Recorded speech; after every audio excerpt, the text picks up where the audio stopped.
Narendra Modi stadium નામ બદલીને તેનું જૂનું નામ સરદાર પટેલ સ્ટેડિયમ કરવા બોટાદ જિલ્લા સરદાર સન્માન સંકલ્પ આંદોલન સમિતિ દ્વારા બોટાદ કલેક્ટરને આવેદનપત્ર આપવામાં આવ્યું છે।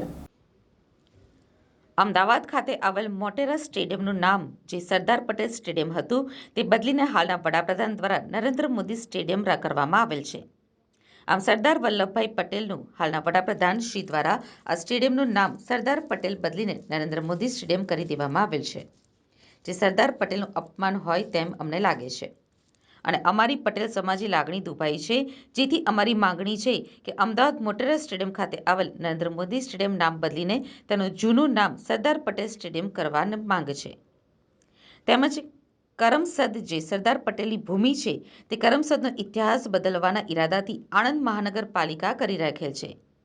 આમ હાલના વડાપ્રધાન શ્રી દ્વારા સરદાર પટેલનો ઇતિહાસ મિટાવવાનો પ્રયત્ન કરી રહ્યા છે, ત્યારે તેઓએ માંગ કરી છે કે સરદાર પટેલનો ઇતિહાસ કરમસદ જેમ છે તેમ રાખવા તેમજ નરેન્દ્ર મોદી સ્ટેડિયમ નામ બદલી સરદાર પટેલ સ્ટેડિયમ ફરીથી કરવા આંદોલન સમિતિ દ્વારા બોટાદ જિલ્લા કલેક્ટરને આવેદનપત્ર આપી માંગ કરવામાં આવેલ છે। આપનું નામ સાહેબ? મારું નામ નંદલાલભાઈ કરમસિંહભાઈ સલિયા।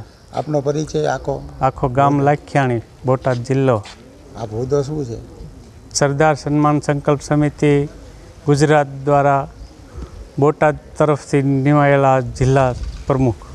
આજે કલેક્ટર સાહેબને તમે આવેદનપત્ર આપ્યું? એ આવેદન એટલા માટે આપ્યું છે, સરદાર સન્માન સંકલ્પ સમિતિ દ્વારા આખું આંદોલન ચાલુ છે, એમાં બોટાદ જિલ્લા વતી એક આવેદન આપ્યું છે કે અમને આ તાનાશાહી સરકારમાં સરદાર સ્ટેડિયમ જે હતું અને જે સરદારે જે દેશ માટે કર્યું છે એ બધું ભૂલી અને એનું જે સરદાર સ્ટેડિયમનું નામ બદલાવી તાનાશાહી સરકારે એના નામે કરી દીધું છે, એ પાછું સન્માન સાથે સરદાર સાહેબનું નામ જોડાય એના માટે અમે આવેદન આપીએ છીએ।